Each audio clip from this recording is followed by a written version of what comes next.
ચાલુ ટ્રેક્ટરે સડવા ગયો તો પગ હલવાઈ ગયો ને એક ભૂલ કરી તો ટ્રેક્ટર રહે સીધું નદીમાં. સવારમાં ચડી ગયા આપણે ટ્રેક્ટર ઉપર, પણ આ ભાઈ હજી નીંદરમાં હતો એટલે બધું બંધ કરીને સડાવી દીધી નળી ને નવા વાવેલા ફ્રૂટમાં પાણી પાવાનું ચાલુ કરી દીધું. પછી થોડું ફૂલઝાડ અને શાકભાજીમાં પાણી પાઈ પહોંચી ગયા તલડા. એટલે એ આ હું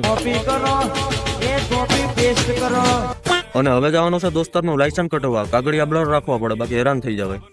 સવારમાં ઉઠી ગયા 7 વાગ્યામાં, કેમ કે જવાનું છે પાછું વાડીએ, પણ આ તો હજી નીંદરમાં જ હતો. એટલે આ રાતમાં કોઈ ફાટક ચોરી ગયું કે હું આ તો નાડો બાંધ્યો હતો.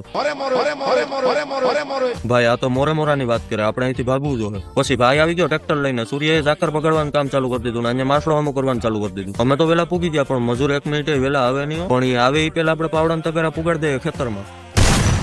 વેલા નો આવે કે મોડા નો આવે એ તો ટાઈમે આવે. આજે આખો દિવસ આપણે બગીચામાં ટ્રેક્ટર કાઢવામાં બહુ તકલીફ થવાની છે અને એટલી વારમાં તો ભરી લીધું એટલે નીકળી ગયા આપણે ઠલવવા. આના કરતા તો હાલીને વેલો ભૂગી જાત, પણ ટ્રેક્ટરમાં બેહવાની મજા આવે. પછી આવી ગયા આપણે રસ્તે ને અહીંયા તો પહેલી વાર પાવડો હાથમાં લીધો. પછી બધા પથ્થર એકારે ઠલવીને કરી દીધા રસ્તાની સાઈડમાં ને આવી ગયા બીજા લોકેશન ઉપર. ન્યાય એક ઢગલો કરીને નીકળી ગયા રિવર્સમાં વાડી બાજુ ને કરી દીધું પાછું ભરવાનું ચાલુ ને પાછી એક ગાડી ભરીને નીકળી ગયા આપણે આગળ. એમ 2-3 ફેરા ઠલવીને આવી ગયા આપણે વાડીમાં અને આ જ્યાં હોય ત્યાં હેરે જ હોય. પછી પાછી એક ગાડી ભરીને ઠલવી દીધી રસ્તે. આપણે આખા રસ્તામાં કાકરા ઠલવવાના. કામમાં ખબર જ ન પડી દિવસ કેમ વહી ગયો, કેમ કે મારી મહેનત જ એવી છે.